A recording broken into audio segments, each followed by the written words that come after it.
Hello, my name L. Marshall Fike, and this is my mental health screenings 1 in C.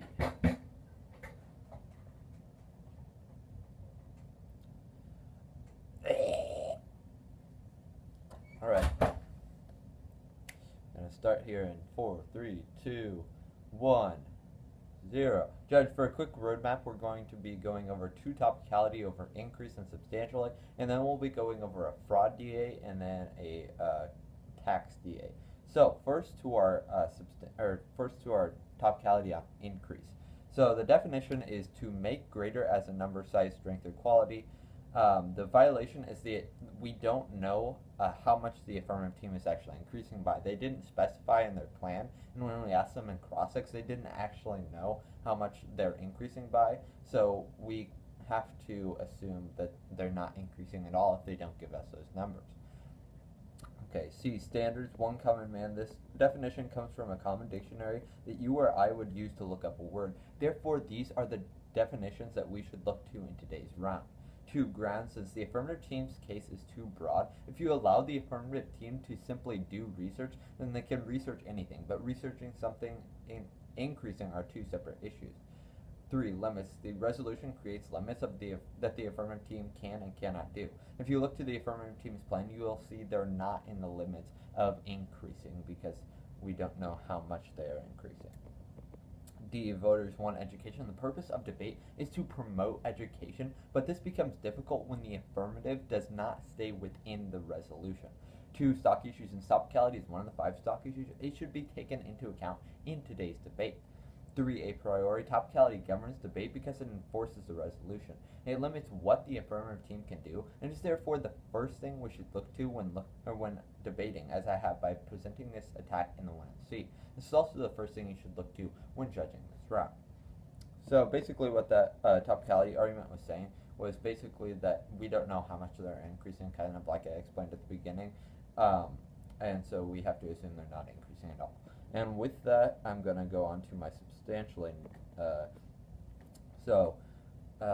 This means substantial means more than 20%. The violation is that, again, we don't know how much they're increasing by, so we have to assume it's 0% or somewhere under our definition. I'm going to carry over my standards, or I'm going to carry over my voters, read new standards. 1, Brightline, we the negative team create a clear definition of what is and what is not the resolution. The definition should be preferred because they show a clear interpretation of the resolution. 2, limits, the resolution creates limits the affirmative team can and cannot do. So basically what that was saying, going along with my increase, was that we don't know how much they're increasing, and therefore they can't even be substantial. So they are not increasing or substantial, and with that we're going to go to my fraud DA.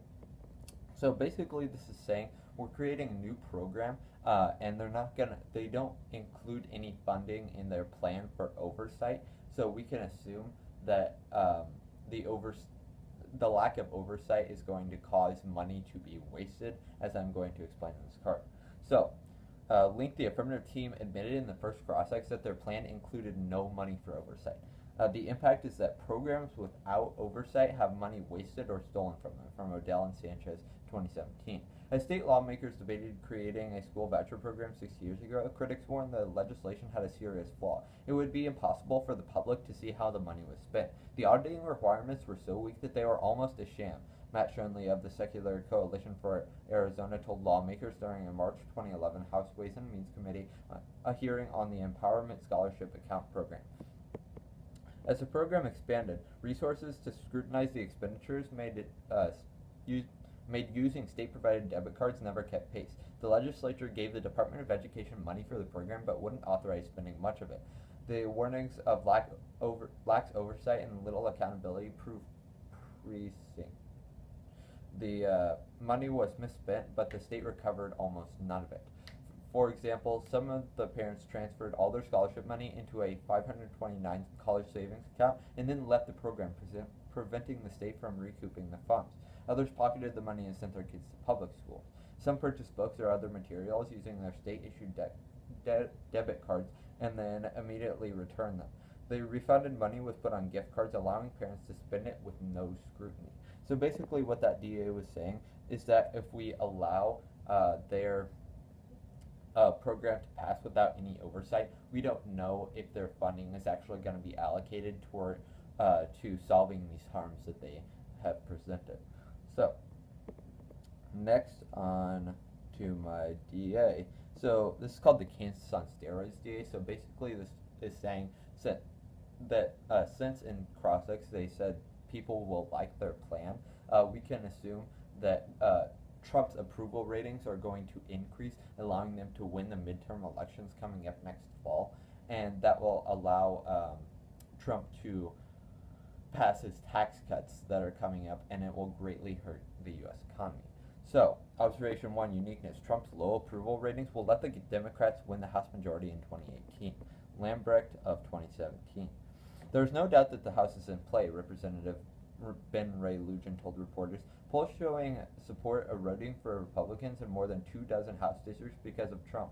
A president's popularity is often a key factor in congressional contests. The most important leading indicator for 2018 is Trump's approval rating, which is 40% or lower. That's a big, bright red warning sign that is flashing. If Trump's approval ratings remain that low or go even lower, I think Democrats are going to have a pretty good year in terms of recruitment and have a shot at picking up the House. So, observation 2, link. Successful legislation will boost Trump, allowing Republicans to keep control of Congress. Anton of 2017. Trump's current approval rating is 38%. Historically, we would expect a president that unpopular to cause his party to lose.